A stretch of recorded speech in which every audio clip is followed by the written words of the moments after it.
key performance indicators and performance indicators.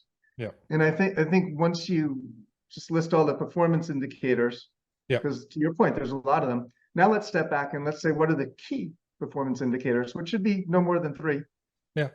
And track them all. But you're paying attention that we call them key because they are.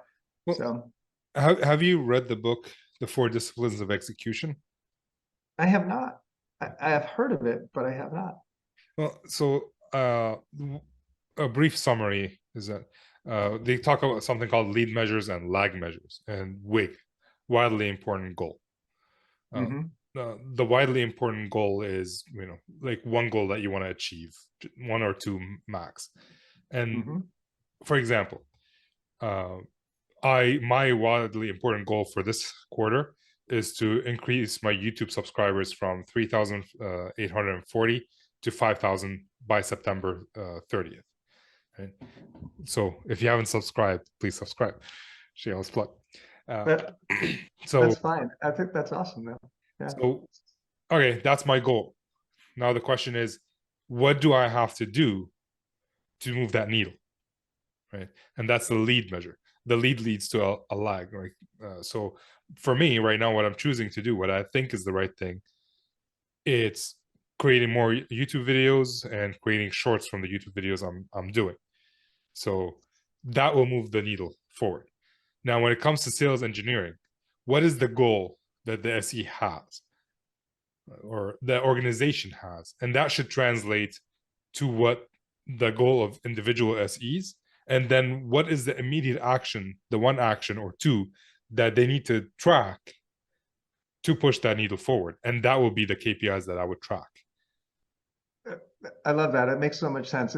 Let's tie the KPIs to the strategic initiatives of the corporation, which also means that KPIs might vary in a quarter or something. Like, maybe the first half of the year the KPIs are one thing, and we get to June and we actually change them a little bit. That's actually a discussion I had with someone who's trying to build their commission structure, whether it's management by objective or commission, and it all the KPIs or whatever you're going to reward the SEs on is very dependent on the behavior you're trying to incentivize. Because my boss came to me like when I first started. He said, Ramsey, I need you to do 12 demos a year or a month, or I can't remember what the. So all right, fine. I reached out to a bunch of people. Hey, do you want to do it? Do you want to see a demo? And I did 12 demos very quickly. Did it lead to a sale? No. No.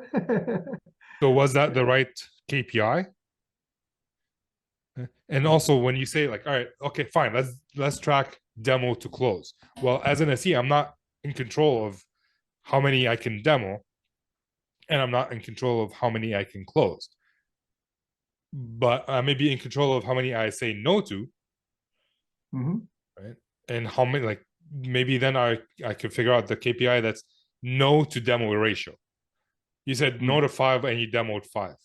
All right, great. Let's talk about, all right, demo to POC or demo to close ratio now. All right, out of these 5, how many did you close? Did you close 5? Well, that's amazing. Maybe you should say no a little bit less because, maybe there's more opportunity that you're being picky on. Yeah. But I think the KPIs, and that's something that I'm seeing from some companies, they choose the KPIs and they stick with it forever. But the KPIs have to be constantly revised. Is it the right one? For me, I don't care what KPI you pick, as long as you're able to revise it after 3 months, after a sprint or whatever, and then choose something else or improve it or perform and say like, this is good, let's tweak it, or this was horrible, just forget about it and pick something new. It really makes sense to me, because as a company grows, their strategic initiatives grow, and as they change, well, what's the behavior you need your employees to perform, and then how do we incentivize people to perform the right behavior, and how do we track it?